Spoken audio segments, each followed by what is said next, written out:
Bhojpuri news time पर हुआ सबका स्वागत बा। और प्रतिभा के कड़ी में चूँकि हम दिखा रहे नहीं अक्सर लोगन के जे कुछ समाज में कुछ देश में और कुछ अपन कीर्तिमान स्थापित कैले बा, तो भोजपुरी न्यूज़ टाइम के एक मुहिम भोजपुरी भाषा के और बढ़ावला खातिर हमारे साथे नवोदित कलाकार और स्टार कलाकार मास्टर विकास के नाम से जानल गईलन। महुआ पे भी ये अपन रंग जमावलन और भी तमाम देश दुनिया में अपन इनका परफॉर्मेंस रहा। मास्टर विकास, आपका स्वागत बा भोजपुरी न्यूज़ टाइम। बहुत बहुत धन्यवाद। सबसे पहले तो भोजपुरी न्यूज़ टाइम देखे वाला सभी दर्शक के प्रणाम बा। और हमके बहुत खुशी होता है चैनल पर इंटरव्यू देके और आप लोग सभी लोग से मिल के बहुत बहुत धन्यवाद कि आप लोग ने ऐसे नए नए प्रतिभाओं को अपने चैनल से एक नया मुकाम देने का काम किया है। सभी जितने भी हमारे भाई जितने भी सिंगर लोग हैं, हमारे आर्टिस्ट के जोन के जो भी लोग हैं, सभी लोग अच्छा गाते हैं। आप लोगों को एक मार्गदर्शक बने हुए हैं, सबसे खुशी की बात यही है। विकास जी, आपका यात्रा शुरू कैसे भइल, थोड़ा ऊपर प्रकाश डाली। हमने दर्शक के बताएं कि आप अपन टैलेंट के प्रति कितना समर्पित रहेली और कैसे शुरुआत की। हमार शुरुआत पहले एज ए म्यूजिशियन रहने हम, जैसे रिदमिस्ट होला लोग ना, ढोलक बजाए वाला हमहू रही। ओकरा बाद धीरे धीरे धीरे धीरे गावे के ललक चढ़ल। तो एगो धाम बड़ुए थामे भवानी के, जहाँ से हमार करियर के जहाँ से हमार करियर के शुरुआत भइल, वैसा गई नहीं हम ढोलक बजावे। तो हमारा ललक चढ़ल कि हम गाई, पता ना दिमाग में क्या आया क्या नहीं आया। तो हम कहनी कि हमरा गावे के बा। तो हर कीर्तन होत रहे, तो हर कीर्तन हो उस समय हम जानते ना रहे, बजावल जानते रहे सिर्फ ढोलक। तो हम कहनी कि हमरा गावे के बा, हम गाई।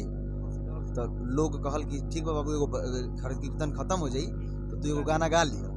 तो जब एगो गाना गई तो लोग के दर्शक के और बढ़िया लागल। दर्शक बोलक कि भैया एगो और गाना, बाबू एगो और गाना गा दो। एगो और गनी, दू गनी। ओकरे बाद ललक हमरे चढ़ल।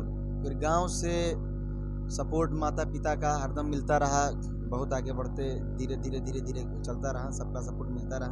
ओकरे बाद हम लखनऊ चल गई, संगीत संस्थान भातखंडे को संगीत संस्थान बा, उनमें गई। ओकरा बाद एगो नहला पे दहला के ऑडिशन आइल।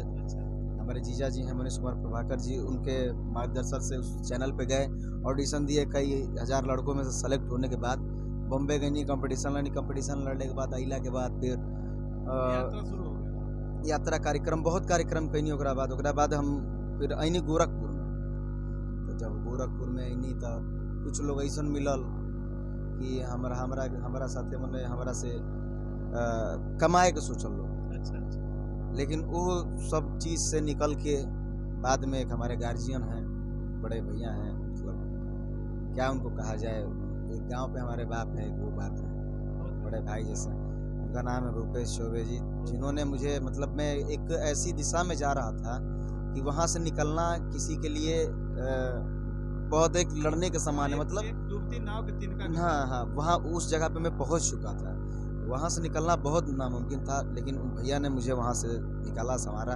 उसके बाद फिर हम अपन लाइन पकड़ लेनी, फिर एकदम आगे बढ़त उनके साथे कई प्रोग्राम, मैंने 300-400 प्रोग्राम भैया लेलन, कहीं नहीं जा हमने के। बहुत आज साथे सबके बा काम चला था सबके। बस ये बा कि अब भगवान सबके खुश रखा, भगवान सबके आगे बढ़ावा। विकास जी, ये बताइए कि जौन सबसे पहला गाना आप ऑडिशन में गौले रहे, वो कौन गाना? एगो गाना होते रहे दुलरी दुलरी, वो गाना हम गईले रहनी।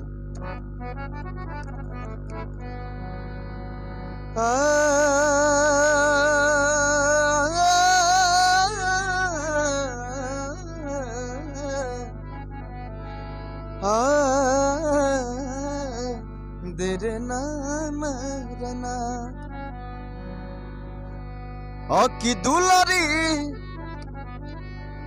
बड़ी दुलारी, बड़ी दुलारी, की दुलारी, बड़ी दुलारी, बड़ी दुलारी, सबका से बड़ी सुकवार हमार मैया सुनरी। सबका से बड़ी सुकवार हमार मैया सुनरी। वाह, कितना बढ़िया गीत। ये पहला गाना रहल जौन आपके सेलेक्ट कैलस ऑडिशन में। ये गाना जब हम गईले रहे, हाँ, तो हमारा विश्वास ना रहे कि इतना एक से एक धुरंधर लड़का आइल जा, लड़की आइल जा। हमारा आशा ना रहे कि हमारे मने हुई। तो लइकाई के आवाज रहे, टांसी वाला आवाज रहे, उस समय गईनी तो जज लोग खड़ा हो गई। हम घबरा गए कि मने काहे खड़ा भइल लोग, गलती हो गई क्या हमसे कोनो गैला में चाहे कोनो चीज में। लेकिन बाद में आके वो लोग गोदी उठा ले लो हमके और कहल कि आप बाबू तहार सिलेक्शन हम डायरेक्ट इजे से शो खातिर करतनी। कुछ लोग हमनी के रहनी जा, जिससे हम रही, एक जने हमार बहन बड़ी लाडो वो रही, हमनी को डायरेक्ट लखनऊ से सेलेक्ट हो गई जा बॉम्बे खातिर। बस ये वजह से दौर अपन शुरू हो गई फिर गायकी के। और कहाँ कहाँ गौली, जैसे सबसे अच्छा आपके कौन जगह लगल जहाँ आपके बहुत सम्मान मिलल? सम्मान देखिए भैया, चैनल से निकलना के बाद जो सम्मान हमनी के मिलल, जो स्टारडम मिलल, बहुत मने जो एक कलाकार जो चाहेला, जो ओकर सपना होला तो ओके मिले के चाहिए, जो उ हमनी के मिलल। हमनी के बहुत प्रोग्राम करनी, Zee Ganga, big magic, Bhojpuri cinema, Dangal, Dishoom से लेके मैंने जितना सो भोजपुरी के जितना चैनल बढ़ुए सब पर हम काम कैले बानी। हम एक जने स्वर्गीय धनंजय मिश्रा गुरुजी एक जन रहन, वहाँ के हमारे स्टार प्लस पे वो सीरियल आवत रहे नागिन की डाइन करके, ऊपर भी गवैले रहन, ऊपर भी गैले बानी। कई गो मैंने ऐसा फिल्म में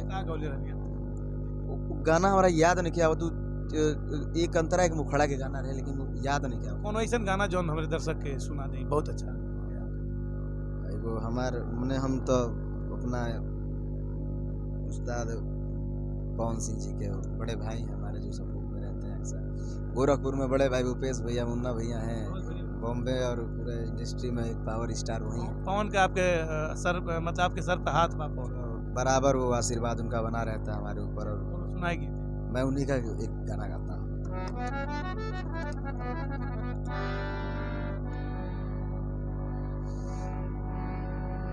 ना कोनो हाथ ना बजरिया से होला, उम्रिए के रोग हा नजरिए से होला।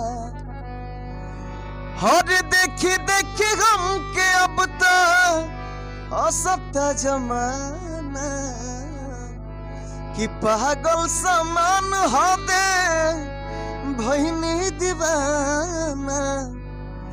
बाकी असरा धरावल बहुत बात नहीं खे, और असरा पुरावल बहुत बात होला।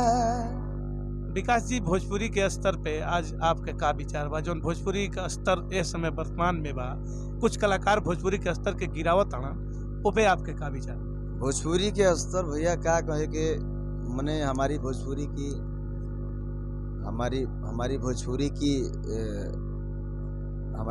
की 42 करोड़ जनता है, और भोजपुरी हमारी इतनी मीठी बोली है जो देश विदेश हर जगह आपको हर प्रांत में सुनने को मिलेगी। खत्म हो गई, हर जगह सुनने को मिलती है, और भोजपुरी के लिए हम सभी